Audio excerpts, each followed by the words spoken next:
नमस्कार, मैं हूं आपके साथ मयंक। तो देखिए एक बड़ी खबर, क्या ईरान पर अमेरिका के हमले का पहला प्लान फेल हो चुका है? क्या अमेरिका और ट्रंप ने जो पहला प्लान तैयार किया था ईरान पर हमले का, वो पूरी तरह से फेल हो गया? अब ये सवाल क्यों उठ रहे हैं, इसको समझने की ज़रूरत है।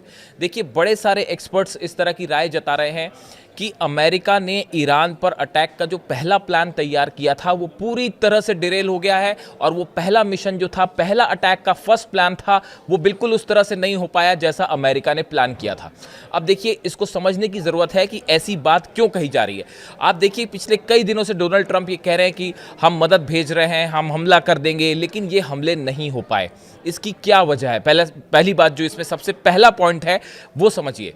देखिए अमेरिका ने जब भी कोई बड़ा ऑपरेशन किया, मिलिट्री ऑपरेशन, आपने हाल ही में देखा वेनेजुएला में जिस तरह से ऑपरेशन हुआ, उसमें एक सरप्राइज एलिमेंट था। अमेरिका ने अचानक अपने फाइटर जेट्स भेजे, हेलीकॉप्टर्स भेजे और मादुरो को अरेस्ट करके ले गए और हमला कर दिया। एक सरप्राइज एलिमेंट था, अचानक ये हमला किया गया।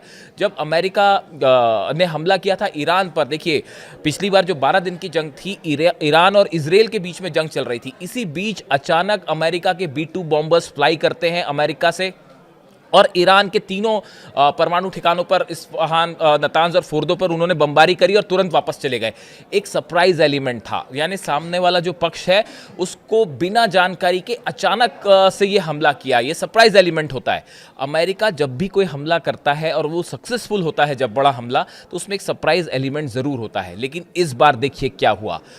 जब जैसे ही अमेरिका ने अपने फाइटर जेट्स का मूवमेंट किया अल उदैद एयरबेस पर, अमेरिका के जो फाइटर जेट्स हैं उनका इराक में अल असद बेस पर और इरबिल में मूवमेंट हुआ, कुवैत के जो बेसेस हैं, एयर बेसेस, यहाँ पर मूवमेंट हुआ, इसकी खबर तेजी के साथ फैल गई और ईरान अलर्ट हो गया। देखिए हम बार बार आपको ये बात कह रहे हैं कि इस बार जो है वो रशिया और चाइना के सैटेलाइट्स हर एक चीज़ को मॉनिटर कर रहे हैं, और जैसे ही ये मूवमेंट शुरू हुए अल उदैद एयर बेस पर, जैसे ही ये पता चला कि यहाँ पे फाइटर जेट्स का मूवमेंट है, उसके चंद घंटों बाद ये खबरें जो हैं वो सोशल मीडिया में सामने आ गई कि B-2 बॉम्बर्स जो हैं उनको अल उदैद एयर बेस पर देखा गया। इस तरह की खबरें सामने आने लगी। F-35 जेट्स, F-16 का बड़ा मूवमेंट हुआ कतर में, इराक के बेसिस पर, अल असद बेस पर इरबिल में, और साथ ही कुवैत के भी दोनों बेसिस जो हैं यहाँ पे भी फाइटर जेट्स के मूवमेंट हुए। ये ठीक उस समय हो रहा था जब सीरिया पर हाल ही में 2-3 दिन पहले हमले हुए। लेकिन ये जो एयर मूवमेंट है, इसकी जैसे ही खबर रूस और चाइना के सैटेलाइट्स के थ्रू बाहर आई, ईरान अलर्ट मोड में चला गया। ईरान ने अपने डिफेंस सिस्टम एक्टिव कर लिए। तुरंत ये खबर आ गई कि 500 खैबर मिसाइलें तैयार हैं, खुर्रमशहर मिसाइल्स तैयार कर दी गई हैं और इनको सबको तैनात कर दिया गया, और 8 के 8 बेसिस पर निशाना लगा दिया गया है अमेरिका के, जो कि मिडिल ईस्ट के बेसिस है। यानी देखिए जो सरप्राइज एलिमेंट होता है अमेरिका के हमलों में, वो इस बार ईरान को लेकर जो हालात हैं उसमें वो पूरी तरह से फेल हो गया। देखिए वेनेजुएला में आप कर पाए, अमेरिका ने जो हमले किए वेनेजुएला में, वो सबको उसने हैरान किया, और अचानक ही बिना जानकारी के हमले हो गए। धमकी दी जा रही थी लेकिन किसी को यह नहीं पता था कि कब हमला होगा, और वो अचानक से हमला हो गया, किसी को कानो कान खबर नहीं हुई। लेकिन इस बार ईरान के आसपास जो मूवमेंट है अमेरिकन फाइटर जेट्स का, इसकी जानकारी पूरे मिडिल ईस्ट में फैल गई, ईरान को हो गई, और ईरान ने अपनी सारी मिसाइलें तान दी। ईरान के जितने कमांडर्स हैं, चाहे एयरफोर्स चीफ हो, चाहे खामेनी साहब के एडवाइजर्स हों, या फिर उनके संसद के प्रमुख हो, सब ने सीधी चेतावनी दे डाली कि अगर एक भी हमारे ऊपर स्ट्राइक हुई तो 8 के 8 अमेरिकी जो बेसेस हैं उस पर सीधा हमारी मिसाइलों की बरसात हो जाएगी, और इसराइल का क्या होगा आप देखो। तो उसके बाद जो है ये जो एक सरप्राइज एलिमेंट, एक जो जानकारी को छुपा के रख के अचानक अटैक करता है अमेरिका, ये वाला जो प्लान था वो इस हमले में संभव नहीं हो पाया, और इसीलिए कहा जा रहा है कि जो पहला प्लान था वो बुरी तरह से नाकाम उसमें अमेरिका साबित हुआ। जो सरप्राइज एलिमेंट था, देखिए एक बड़ी बात और है, अमेरिका का मैं पिछले वीडियो में भी बता चुका हूं, अमेरिका का कोई भी एयरक्राफ्ट कैरियर जो होता है वो अभी आसपास नहीं है। ना अब्राहम लिंकन है, ना हैरी एस ट्रूमन है।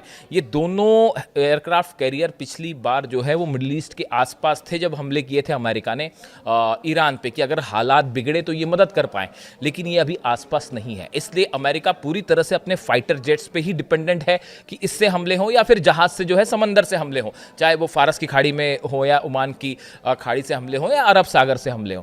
तो अब देखिए मामला ये है कि ये जो फाइटर जेट्स का सरप्राइज अटैक का एलिमेंट था वो इस बार फेल कर दिया, और इसमें रूस और चीन की बड़ी भूमिका है। हर जानकारी ईरान तक पहुंच गई। ये पहला झटका है जिसकी वजह से ये कहा जा रहा है कि अमेरिका के ईरान पर हमले का पहला प्लान फेल हो गया।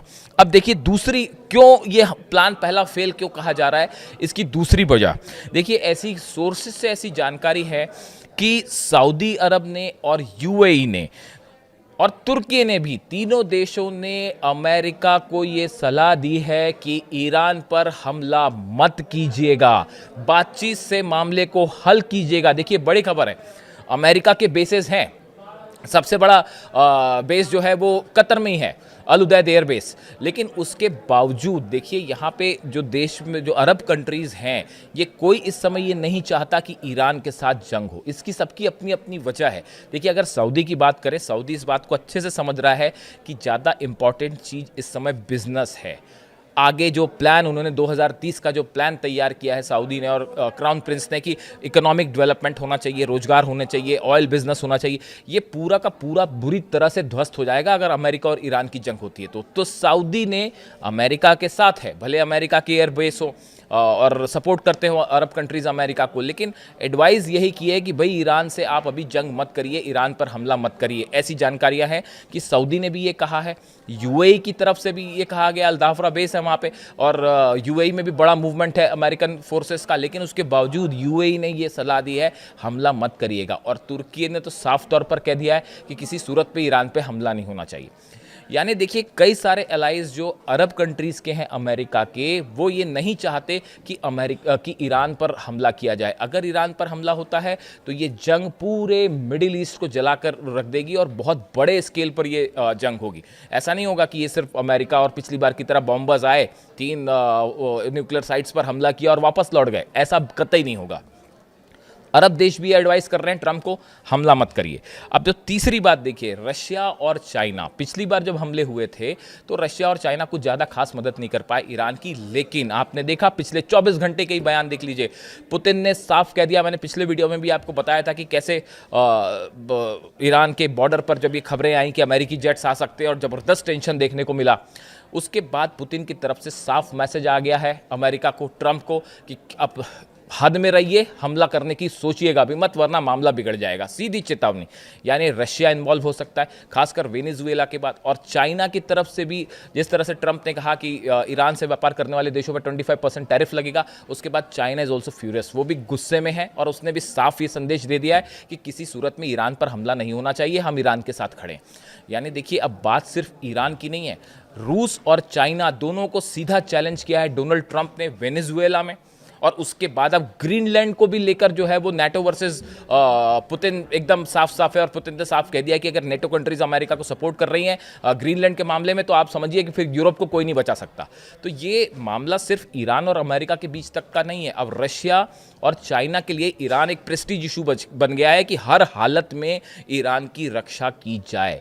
यानी ये एक और तीसरी बड़ी वजह जिसकी वजह से ये माना जा रहा है कि अभी तक डोनाल्ड ट्रंप ने अटैक नहीं किया और ये प्लान फेल क्यों हुआ, थर्ड पॉइंट। आप चौथा पॉइंट समझिए, कई सारे सोर्सेस से ये खबर है, आपको भी मिल जाएगी, जिसमें ये कहा गया है कि ये कहा जा रहा है कि इजराइल खुद अभी इस बात के लिए तैयार नहीं है कि अमेरिका ईरान पर हमला करे, क्योंकि होगा ये कि अगर अमेरिका के बॉम्बर्स ने हिट करते हैं ईरान को, उसका पहला नतीजा ये होगा कि इजराइल पर पिछली बार से कई गुना ज़्यादा बैलिस्टिक मिसाइल्स की बौछार हो जाएगी। और बताया जाता है इस बार तो 750 मिसाइल्स, इस तरह के बयान आए ईरान की तरफ से कि 750 मिसाइल्स तो सिर्फ तेल अवीव पे हम गिराएंगे। तो उसके बाद जो है एक बड़ा वर्ग इजराइल का ये सोचता है, थिंक टैंक्स जो हैं इजराइल के, वो ये सोचते हैं कि अभी इजराइल पूरी तरह से तैयार नहीं है इसको लेकर। और ये चौथी बड़ी बात है, शायद यही वजह है कि ये इस तरह की खबरें आई कि नेतन्याहू ने पुतिन के थ्रू ईरान को मैसेज भिजवाया कि भाई अभी हम जंग नहीं करना चाह रहे, अभी हम हमला नहीं करेंगे, शायद इसलिए कि इजराइल तैयार नहीं है। ये चौथी बड़ी वजह है कि कहा जा रहा है कि अमेरिका का हमले का जो फर्स्ट प्लान था वो कैसे फेल हो गया, हम आपको ये समझाने की कोशिश कर रहे हैं। पांचवी बड़ी बात, बड़े सारे डिफेंस एक्सपर्ट से मान के चलते हैं और डिफेंस एक्सपर्ट का सवाल ही नहीं है। टाइम्स ऑफ इजराइल में अभी कुछ दिनों पहले की ये खबर थी जिसमें ये कहा गया कि इजराइल का जो मिसाइल डिफेंस सिस्टम है, चाहे आप आयरन डोम की बात कर लें, चाहे आप एरो की बात कर लें, पेट्रियट की बात कर लें, थार्ड जो दिया है अमेरिका ने उसकी बात कर लें, ये सारे जो सिस्टम्स हैं ये अभी फिर से तैयार नहीं हुए हैं किसी जंग को झेलने के लिए। पिछली बार जब ईरान की मिसाइल्स गिर रही थी उस समय ईरान की एक मिसाइल को रोकने के लिए इजराइल को अपनी तरफ से 20-20, 25-25 आयरन डोम्स की जो एंटी मिसाइल्स हैं वो फायर करनी पड़ रही थी। इसके चलते इजराइल की जो मिसाइल्स हैं बहुत तेजी से खत्म हो गई और बताया जा रहा है कि सीज फायर करवाया इसी के लिए गया था कि इजराइल के पास सिर्फ 2 या 3 दिन की मिसाइल्स बची हुई थी, डिफेंस सिस्टम की मिसाइल्स, अगर वो खत्म हो जाती उसके बाद तो फिर वो तबाही मचती इजराइल में कि रोकना मुश्किल हो जाता। इस तरह की बड़े सारे एक्सपर्ट्स की राय। अब देखिए ये वाली जो खबर है कि मिसाइल्स खत्म हैं, इसमें जो टाइम्स ऑफ इजराइल की मैं आपको हेडलाइन पढ़ के बताता हूं। Amid threats of fresh bout with Iran, experts warn missile defence may not be ready. ये कुछ समय पहले का आर्टिकल है, टाइम्स ऑफ इजराइल में छपा हुआ था, जिसमें कहा गया कि साहब जो है वो अभी रेडी नहीं है ईरान। और इसके साथ ही इस तरह की भी खबरें आई कि ईरान जो है वो हर साल 3000 मिसाइल बनाने के लिए को रेडी है और करीब इस स्पीड से मिसाइल्स बन रहे हैं कि हर साल 3000 मिसाइल्स ईरान बना के तैयार कर ले, बैलिस्टिक मिसाइल। यानी ये संख्या बहुत ज़्यादा है। और 12 दिन की जंग के बाद से जो ईरान की तरफ से बयान आया कि जितने मिसाइल लॉन्च पैड तबाह हुए थे वो सब खड़े कर लिए गए हैं फिर से, और 3000 मिसाइल्स बनाना एक बड़ा आंकड़ा है। देखिए यूरोपियन इंटेलिजेंस एजेंसीज ने कहा था कि चाइना से बड़े पैमाने पर जो है वो सोडियम परक्लोरेट जो है वो बंदर अब्बास पोर्ट पर भेजा गया है। सोडियम परक्लोरेट वो चीज़ होती है जिसका इस्तेमाल जो है डायरेक्टली तो नहीं, लेकिन उसको फिर उसमें कुछ केमिकल चेंजेस करके इसका इस्तेमाल मिसाइल के सॉलिड फ्यूल बनाने में किया जा सकता है। और 2000 टन सोडियम परक्लोरेट जो है वो भेजा गया, ऐसा यूरोपियन इंटेलिजेंस एजेंसीज ने बताया था। ये वो 4-5 बड़ी वजह हैं जिसके कारण अभी तक ट्रंप ईरान पर हमला करने की हिम्मत नहीं कर पाए। और शायद ये कहा जा रहा है कि जो इसीलिए ये बात कई एक्सपर्ट्स लोगों का कहना ऐसा था, राय इनकी ये है एक्सपर्ट्स की, कि जो पहला सरप्राइज एलिमेंट वाला हमला हमेशा अमेरिका करता है और जब भी वो हमला करता है तो उसमें उसको अपर हैंड मिल जाता है। इस बार वो हो नहीं पाया और हमले का जो पहला प्लान था वो फेल हो चुका है। और ये ईरान की इस बार की पहली बड़ी जीत है। जो जंग के हालात बन रहे हैं उसके बीच एक साइकोलॉजिकल वॉरफेयर चल रहा है और अभी तक हमला ना होना ये ईरान की इस बार के टेंशन की जो है, पिछली बार तो जो जीत थी वो थी ही इजराइल के ऊपर, लेकिन ये इस बार की पहली बड़ी जीत मानी जा रही है। अब ईरान से और अमेरिका के इस हमले को लेकर जो भी अपडेट आएगा, इससे जुड़ी जो भी जानकारी है मैं आप तक पहुंचाऊंगा। Thank you so much.